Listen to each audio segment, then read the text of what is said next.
And that's just not what people tell you. People say, go out, make a difference, do everything. But people don't tell you that when you stand up for what's right, you're really going to put a target on your back and you're going to be hated.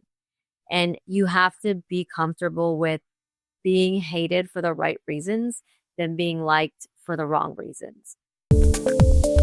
Step into the world of success with your brand amplified, the ultimate podcast designed to unravel the intricacies of thriving businesses. I'm your host, Annika Jackson, and I'm on a mission to uncover the stories, strategies, and secrets that have propelled entrepreneurs and business leaders to success.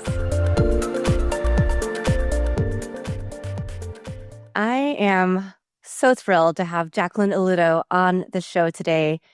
Jacquelyn, sometimes I talk about how I got my start in podcasting, and I always bring it back to our time together in Houston with Real Beauty, Real Women, having the radio show, having somebody reach out, want to work with me, and then we had this great show together. But before we talk about how that translated into what you're doing now, I want to go in the Wayback Machine and go back to New Jersey when you were wanting to make documentary films and how you achieved that dream. Sure. Well, thank you so much for having me on. I love being on the show, and I just love seeing all the stuff that you're doing. I'm so proud of you, and I'm so excited for you. I'm going to date myself a little bit, but a little bit over 20 years, I had wanted to make a film called Not in My Backyard to really expose how violence was affecting women and children in America, specifically family violence. And at the time, I was managing a restaurant and pub and bartending. And I didn't know how I was going to pay to create a documentary because there wasn't cameras on cell phones. You had to buy a big cameras, and filmmaking was completely different. So I saved $25,000 in quarters from bartending, which was a crazy thing that I thought, okay, I won't miss any of this money because it's changed. There wasn't debit cards back then a lot either. And so I saved 5 Poland Spring 5-gallon jugs, and it came to $25,000, and it allowed for me to buy my first set of big cameras and equipment and hire a crew to go around and film how battered women and their children really were living and seeking refuge in America. I thought it was going to only last a year, but the film really lasted 7 because we ended up going across America showing the systems that were perpetuating a cycle of abuse and also breaking it at the same time. And number one, amazing to collect that much money in quarters to be able to buy your equipment. I always love that story. And number two, just say that you have a dream. You're going to figure out how to do it just with gusto, right?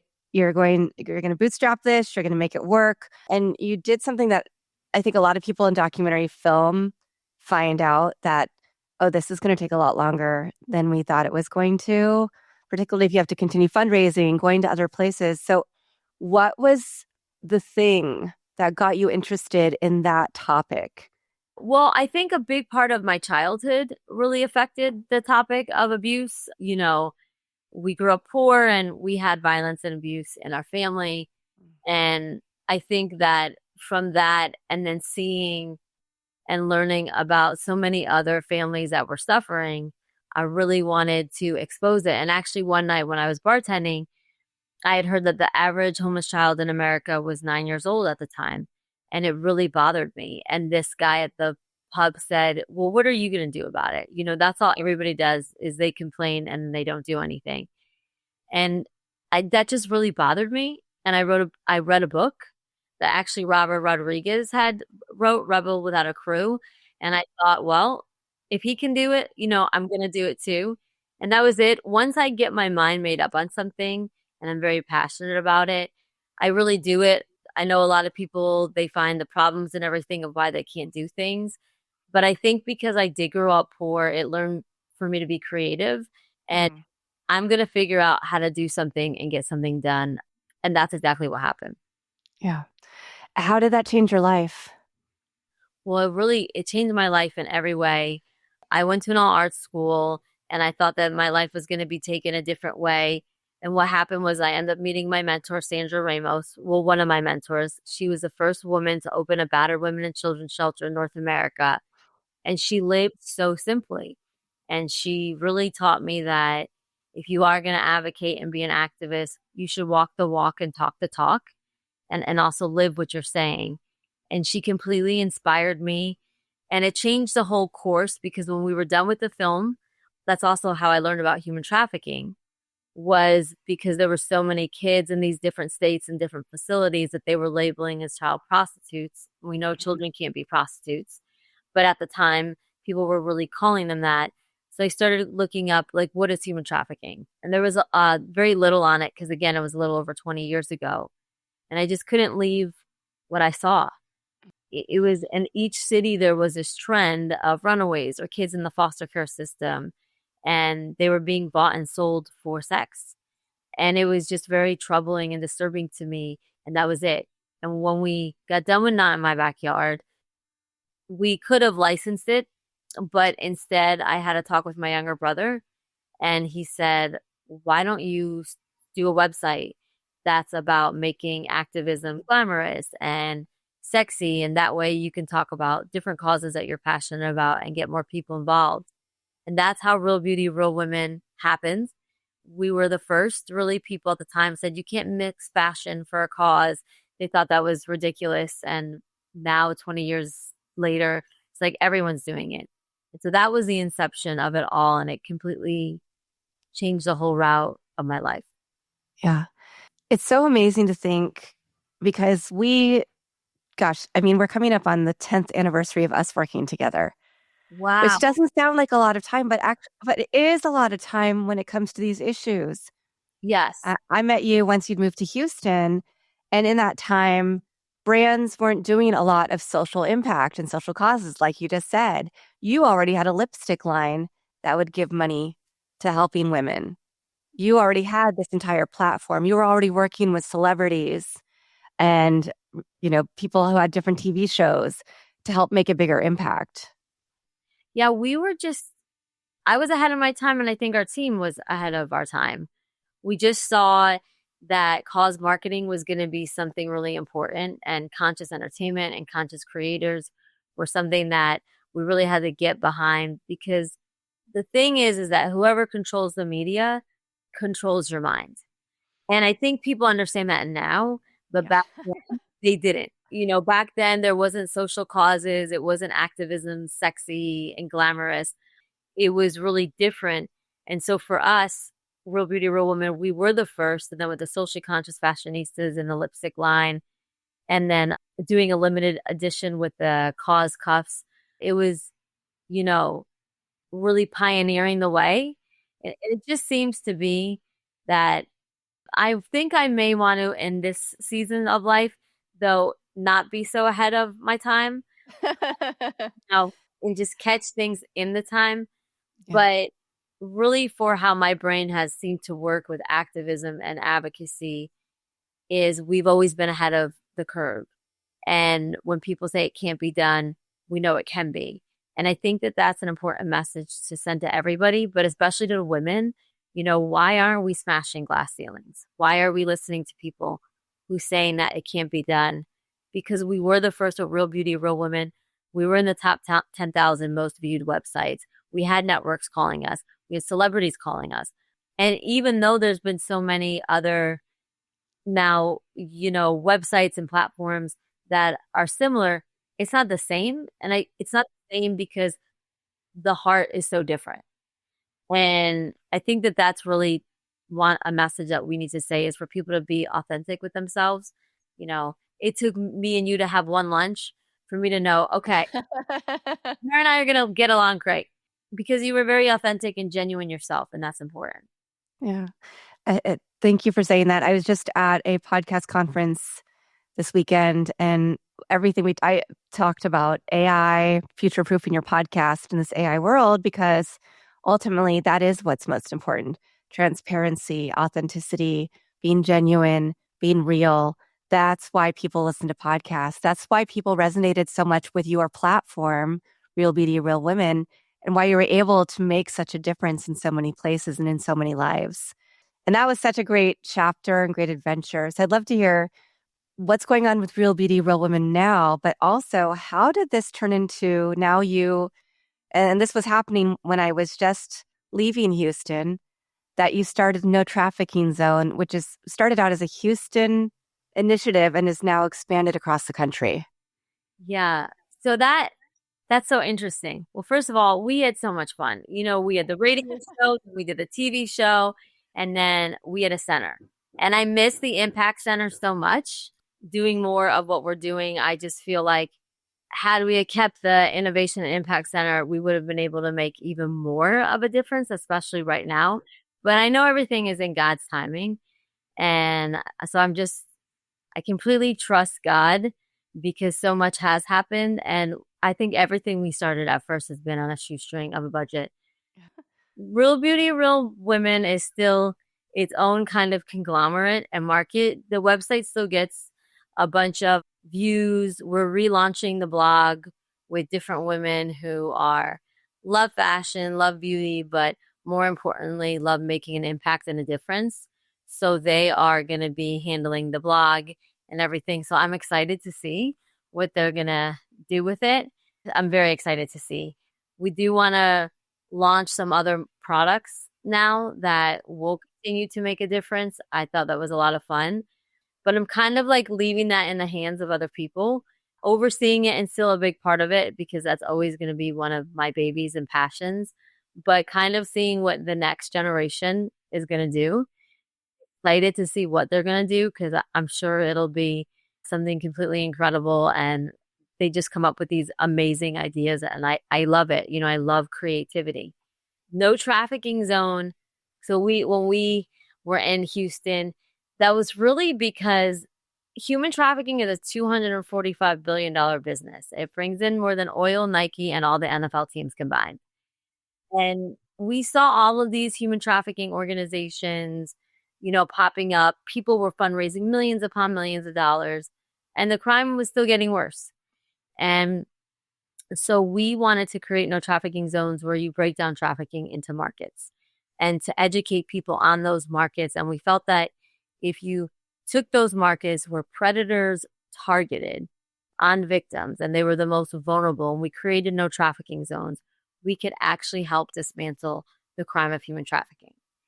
And so it was supposed to start out as an initiative under Break the Cycle USA, which is a partner to Real Beauty, Real Women.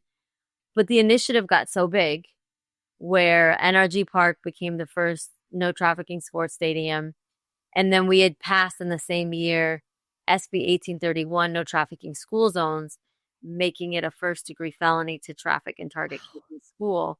And that was like a feat in itself, that then it just became its own movement. And we said, we really have to make this its own organization where we're focusing specifically on creating no trafficking zones, which is advocacy, policies, implementing systems so that we can really dismantle organized crimes and predators.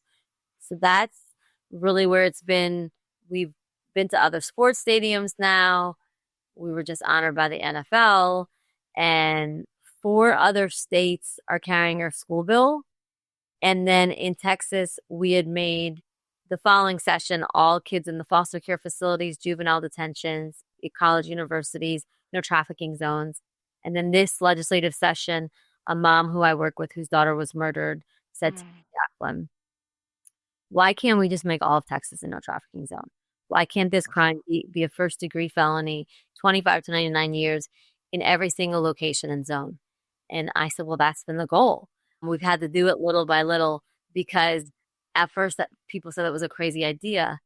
And then by the grace of God and honestly by a small but mighty group of people that came together, SB 1212 passed, and Texas is now a no trafficking zone, and it is a first degree felony.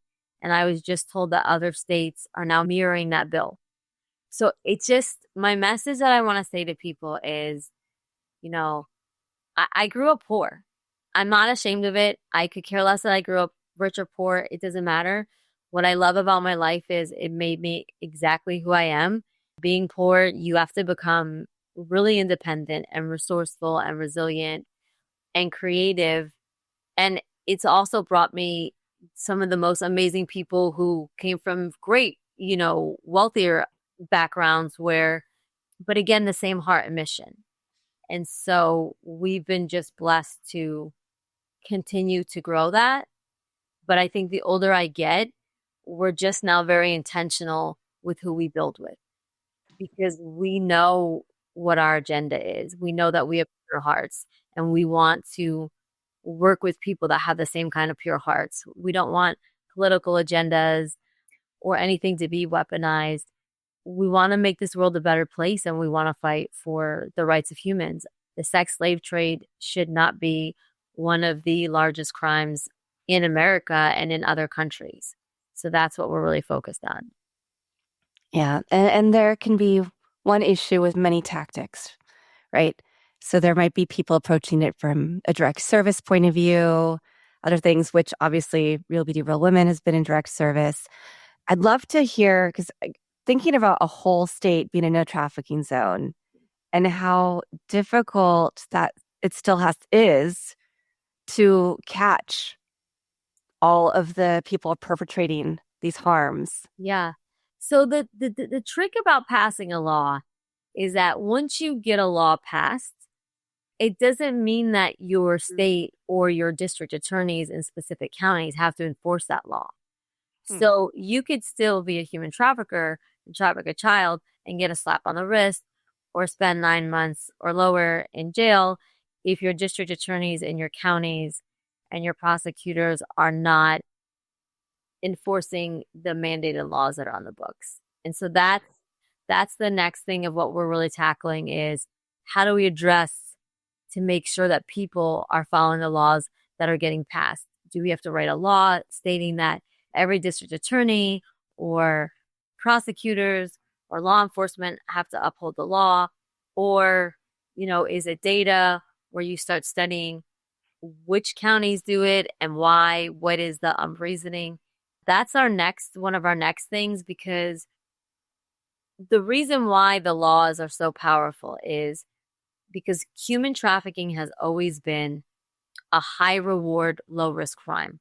So if I can make $700,000 off of a young girl who get a slap on the wrist or do probation or get deferred or 6 months, it's worth the risk because I'm making so much money. Now, if all of a sudden you change that and I'm going to face a minimum 25 to 99 years in jail, it's not worth it anymore. And so we want to make it a high risk crime. And so in order to deter the crime, we need for the laws to actually be enforced. So that's really our next thing. The funny thing about human trafficking, it's actually not funny. It's not like robbing a bank. You don't go in one way and then out, the way or a different entrance. You can traffic somebody so many different ways. And with the internet, you could traffic someone and they never leave their home. So it's really understanding that and understanding how do we implement all of this? How do we get people educated on these different markets and zones so that they can protect their families and their communities, and that all communities need to be equal. That's, one of the biggest things, and that we need our government to work together. People always ask us, how do we get these bills passed? We don't pay lobbyists. We never did that. But it's because we know how to unite and bring the right people together to really get things done that are going to make an impact. And we need for our government, whether you're on the right or you're on the left or you're in the middle or you're nothing anymore, to come together and say, for the greater good of humanity and for our country, we have to work together. And that's one of the reasons why we've also been successful, because we didn't play politics. We worked with everybody that was going to pass the bill and fight for the bill. And we trusted ourselves and God that it was going to get done. And that's how they've all happened. Yeah. Yeah. What does it look like, for instance, when you started with Energy Stadium? Did you go in and put posters up? Did you train staff? Did you train the team? Sure. So with NRG, we had to do like phases too, because, the Game Over Initiative, it's the No Trafficking Zone Game Over Initiative. Again, it was the first of its kind. So everyone was like, this has never been done before. Like what, you know? So at first we did panels and summits, flying in leaders and survivors, not just from across Texas, but across the nation to show what was happening with human trafficking. And NRG was amazing. We did the NTC Impact Week. And then we implemented where we work with law enforcement and we have a human trafficking response team for games and events where if someone's being trafficked, we have a whole model that we can really help not only like prevent it, but also then do intervention and work directly with law enforcement and survivors and advocates so that while they're assessing a crime scene, we can make sure that victims are being met, properly. Trauma informed care is very important. So and then we did trainings in the past. We did a video training. So it's been all of these different phases. And we also have signage up where we have an interactive QR code so that people want to get help. They can get help right away on a local level or a national level, which is important. And then that data will also be used to show what's really happening at these events and games. And then are there specific events where it happens more? It just is to study those data and trends are going to be important. So we did 5 phases and we're in all those phases. The next thing that I hope for every state is every state needs to have their own state human trafficking hotline that then will run into and work with the national human trafficking hotline. I think that's has to be one of the next measures to really implement safety in every state and community. Yeah, that's amazing. And using the data that you have, what kind of results have you been able to show?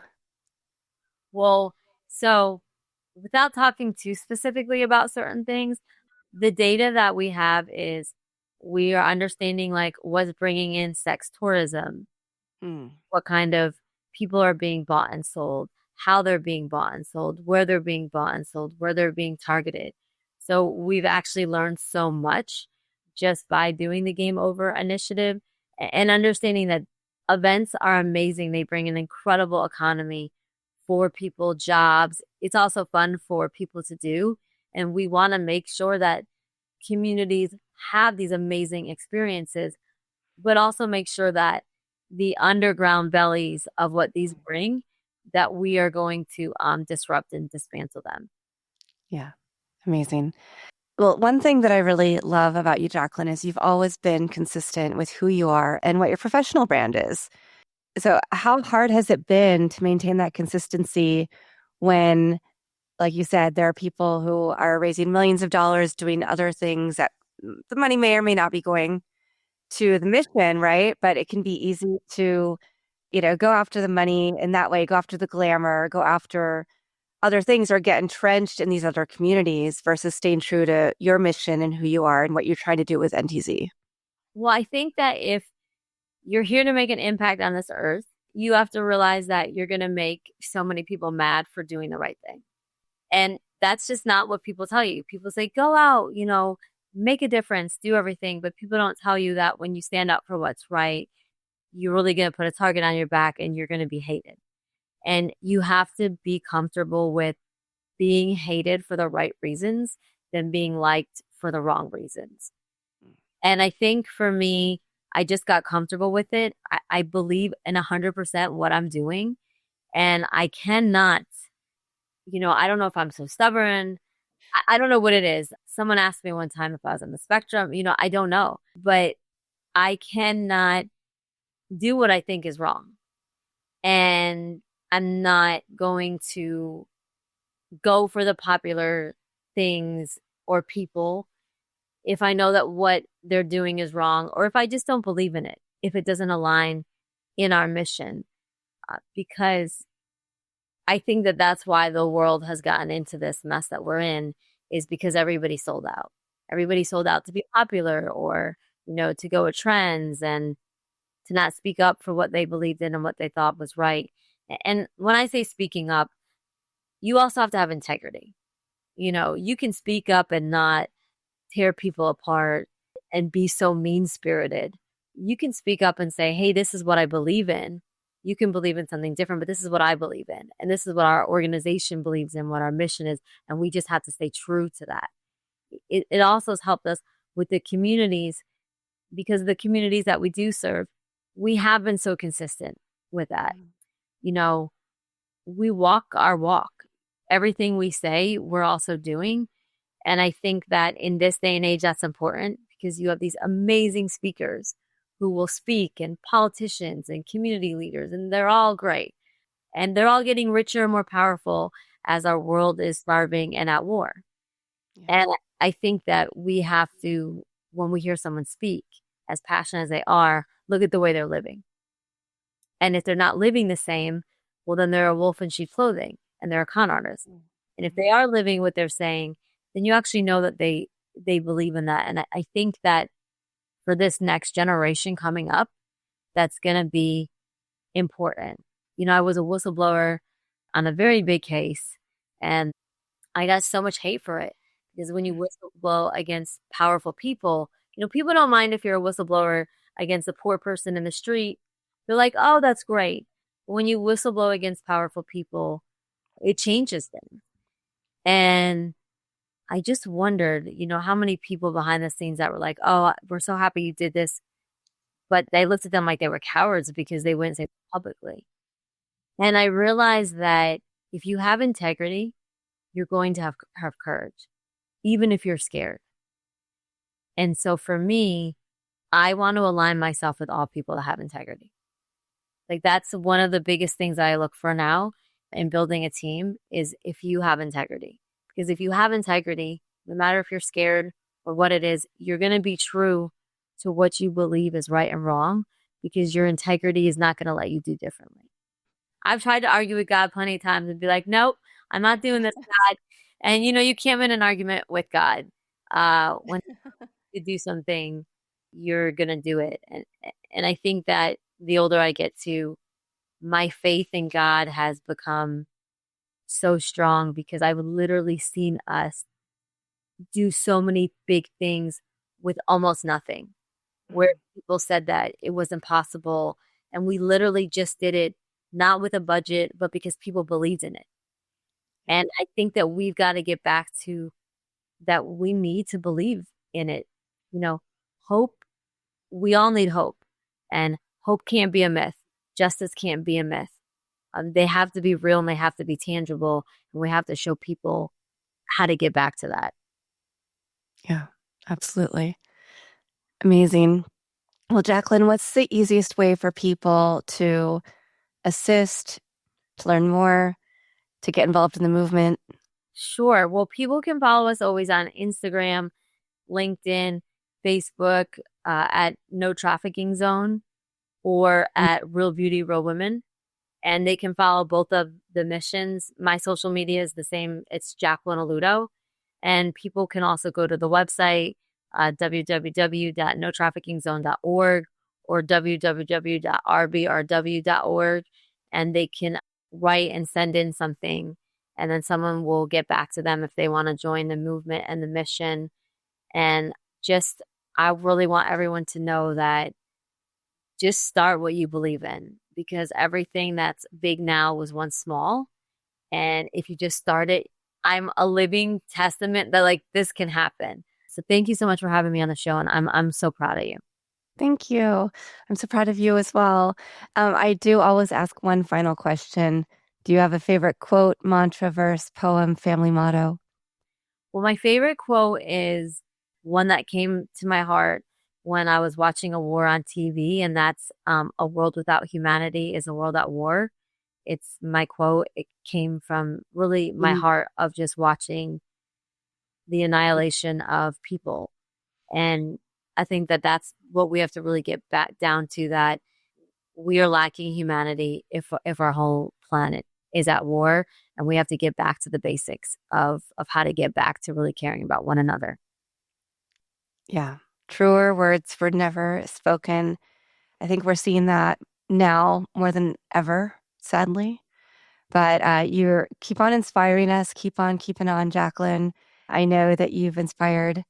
I know so much of the story, but I still got chills and I still get inspired every time I get to hear it and how you've progressed. And I know that everybody who's listening is also walking away inspired, not just for the work that you're doing, but also what you're doing is applicable to anything anyone's doing in business. Anybody who has a purpose and a passion to change the world. Anybody who is trying to make sure that they're staying true to their own values and belief system and still being able to use that to get where they want to go and get, all of their goals achieved. So thank you for bringing that inspiration to Your Brand Amplified today. Thank you. And thank you for being a part of my journey. Of course. Always happy to happen and to be so in the future should the time call for it. Yeah. So keep that in mind. And thank you to everybody who's watching this episode or listening to it on your favorite platform. I'm Annika Jackson, and this has been Your Brand Amplified. I'll be back again with another amazing guest to share their story, their journey, and how you can use that expertise to impact yours. Thanks for listening or watching to this episode of Your Brand Amplified. Don't forget to leave us a rating or review on your favorite podcast listening platform. And if you want to learn more, check us out at yourbrandamplified.com.